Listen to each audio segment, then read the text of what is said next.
So this is going to be a hopefully somewhat brief walkthrough of how to create a character for ShadowDark using the website shadowdarklings.net.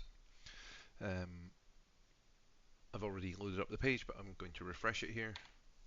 And when I do, you'll see this pop-up which says your game master has sent you a link um, that will set the sources, classes, and ancestries that are available in your game. So basically, by default, this website has everything, all of the expansions. Um, and for the purposes of this, we don't want that.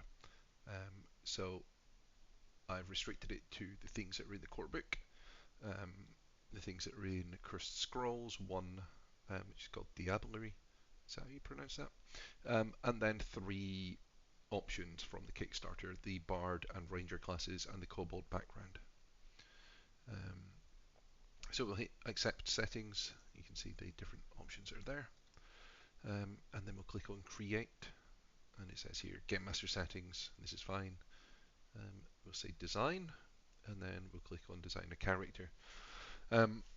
Before we go too far into it, it should be noted that ShadowDark is all about randomness. It's about rolling the dice and embracing the chaos and kind of living with suboptimal choices. That said, people should be encouraged to play what they want. Um, and so, yeah, I've limited the choices in this option, but we'll do what we can to create. You can click random and then create a random character, and it will just randomize the hell out of everything. We don't want to do that. We'll hit design. We'll hit design the character. Um, Currently nameless because we haven't set a name at the bottom there. Now, enable edit mode is here. That would allow you to manually do everything. Let's leave that off for now. Minimal details is here. Let's leave that off for now. If you want to kind of go in blind, then we can turn that on, but we'll leave that. Background, diabolical or standard, doesn't really matter. Background has a very small kind of mechanical in-game benefit. It's not really what you would need to do. So pick whichever one you want, then hit roll, and you're given a random background. So I kept mine on normal, but I still got that I'm a cult initiate. Fine. We'll leave that. Let's embrace the chaos. We're not going to change that. There is no option to re-roll that. Then we're going to roll for stats. The way that stats work in ShadowDark is that it's a 3d6 down the line system. So it rolls 3d6, puts that first number into a stat. I think the first one is strength. And then it does the same for dexterity and constitution and so on. Now you can see here it says none of your stats are 14 or higher, so the rules of ShadowDark allow you to re-roll until you get a 14 in one of your stats. It doesn't matter where that stat is. Once you get 14 in one of your stats, it will lock that in.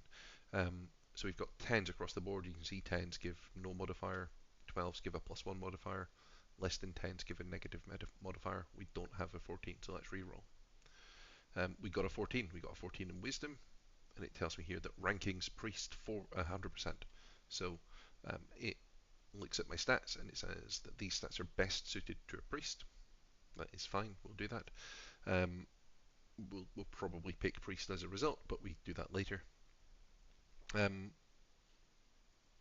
next option is to pick an ancestry. Ancestry in ShadowDark is race, and the options in this kind of condensed selection are dwarf. Dwarfs get more health than other characters. Elves are kind of hybrid-y. They're good at ranged attacks like shooting bows or spells, so you can choose which one of those two things to be better at. Goblins are alert and can't be surprised, I think. Halflings can turn invisible for 3 turns per day. You can do it once per day and it lasts for 3 turns. Orcs are just good at bashing things. They get +1 to attacks and damage. Humans are versatile, so they get a second talent at level 1. I'll explain what talents are a little bit later, but humans are pretty powerful in that regard. And then kobolds get either +1 to their spell attacks or their spell rolls, I think, or they get to begin each session with what's called a luck token. And a luck token is basically just a meta currency that players can have that allows them to cash them in to re-roll a dice. because it's fun, I'm just going to roll, and we'll pick something at random, but it lets you re-roll, so just pick whichever one. And when you pick these, you can see it gives you a little bit of a description about them. So it says Goblin, green clever beings who thrive in the dark and cramped spaces. They are as fierce as they are tiny. You know the common language and the goblin languages. You cannot be surprised. If we go up here to minimal details, you'll see that that stuff gets cut out, so we don't get to know what that means if we have minimal details on. So if you want to embrace the chaos and really go in blind, put minimal details on, but otherwise we'll take them off. So yeah, let's just roll these. You can see here, humans get +1 talent at level 1. You get to select your language. So let's just roll to something. Right, let's keep it on here. A half-orc, and half-orcs know common and orcish. They are mighty. They get +1 to bonus to both attack rolls and damage rolls. Class. So the classes here: fighter, priest, thief, wizard.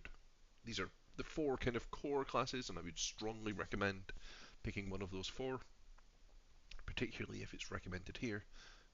These are the 4 that are kind of, they make up the bread and butter of role-playing games, basically. And then there's the 2 classes from the Kickstarter exclusive Rangers, who are kind of like outdoor wilderness survivalist types. Bards, who are both lore masters and performers, and they can't cast spells, but they can use magical items like um, wands and staves and scrolls and that kind of thing.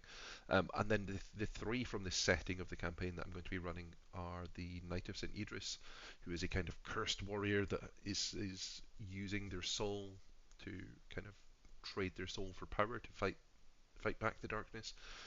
Warlocks, who are, if I remember correctly, are kind of also like more about melee combatants than they are about spellcasting, which is maybe counterintuitive to most people. And then the witch, which is a kind of crone over a cauldron. So we can pick one of these in here, and it tells you a little bit about them. You can see what weapons they use, what armor they use, how many hit points they have, the languages that they know, and then some class features.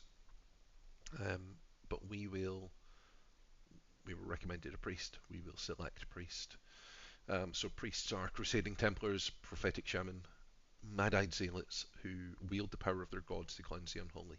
They're good with some weapons. They're good with clubs, crossbows, daggers, mace, swords, staves, and warhammers, and they can use all armor and shields. So in this game, a priest is a warrior, a holy warrior. They get a reasonable amount of hit points, 1d6. Fighters get the most, and that's 1d8. So there's not a huge difference there. They can know one of the kind of 3 divine languages. They can know turn undead. They pick a deity. They have spell casting. And if we scroll down here, you can see that at level 1 they know 2 spells. We can open up the priest spellbook if we want, and we get a description of all the different spells that are available to us. We know turn undead by default, and we get to pick 2 more. We will choose that we know, let's be chaotic, and we'll say that we know diabolic. Let's roll our spells, and we got light and holy weapon, so these are the 2 spells that we know. If you're choosing a spellcasting character, feel free to roll them. It might be fun, but if you roll them and you're disappointed, go ahead and change. Now, talents. This is the interesting point. In ShadowDark, at level 1, you get a talent. Talents are essentially how characters advance in ShadowDark. It's what you get when you get more powerful.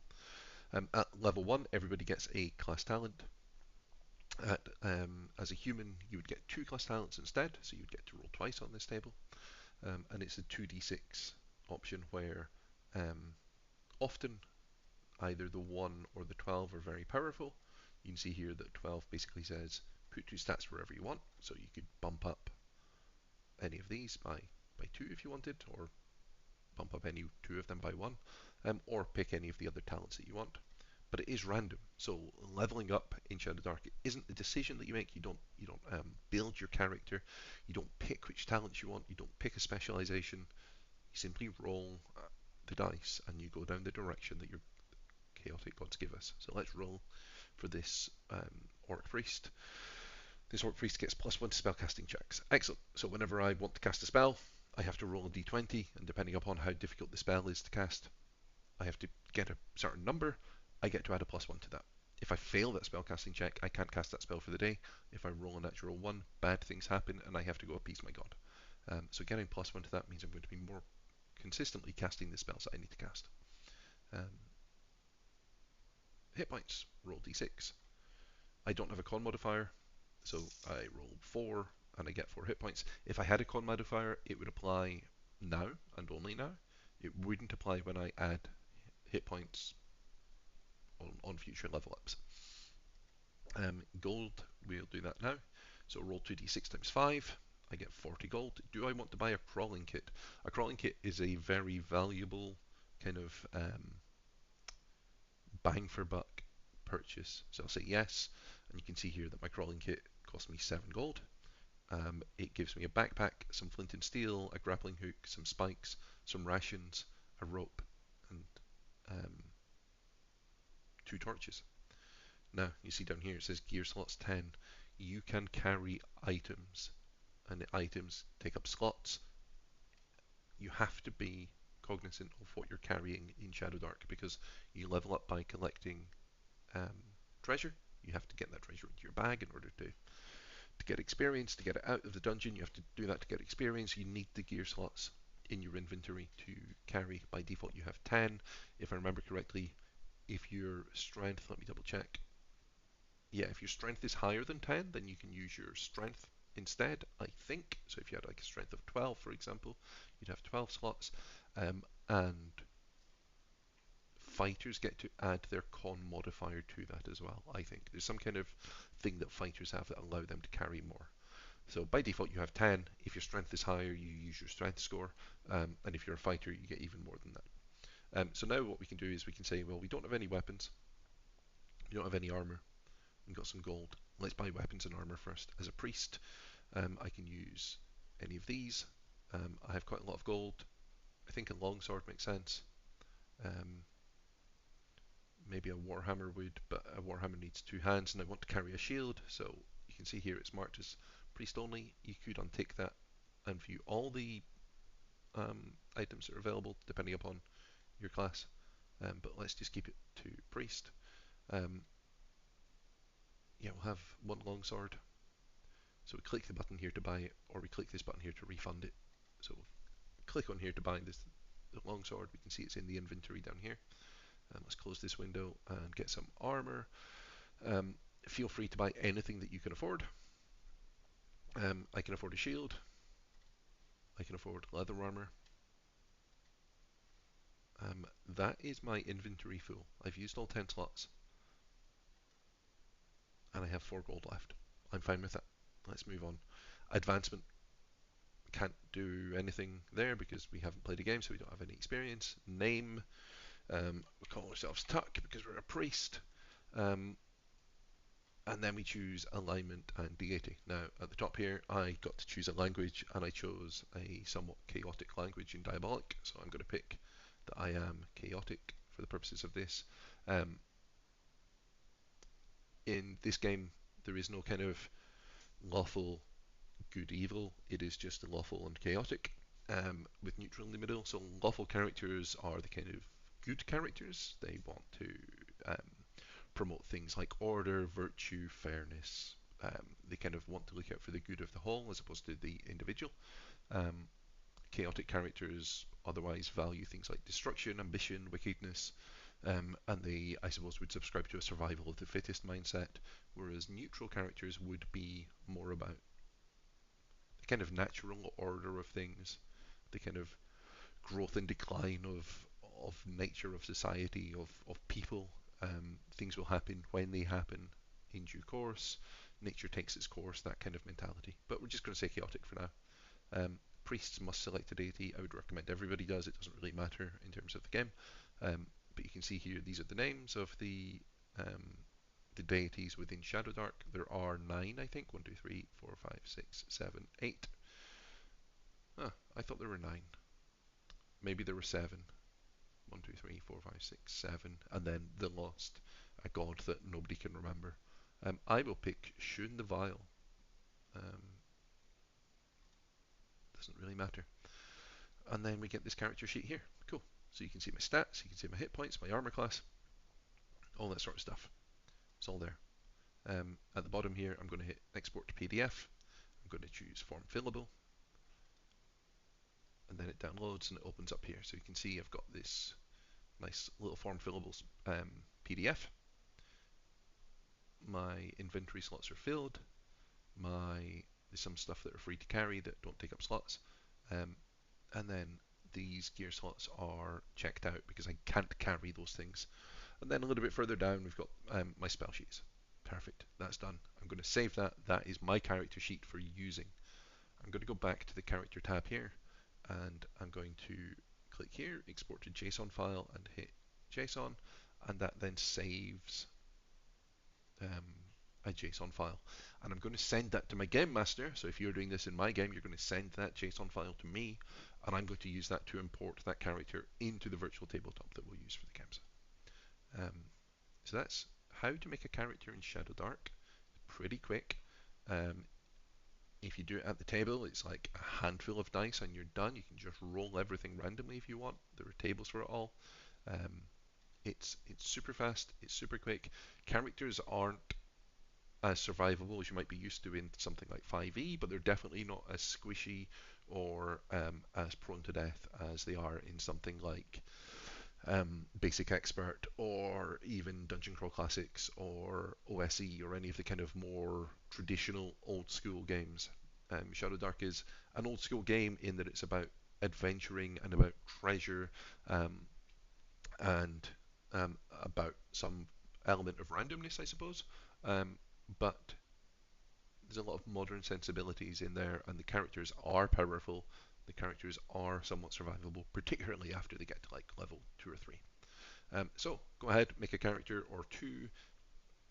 Try to embrace the randomness. Make sure you do end up with something that you're happy with. If you roll a dice and you don't feel anything, that's probably okay. If you roll a dice and you feel sad or upset or disappointed, then re-roll or start the process again just by clicking design a character, and that'll kick you off at the beginning again. So give it a go. Let me know how you get on. Send me your character sheet via JSON. I'll import it into the tool.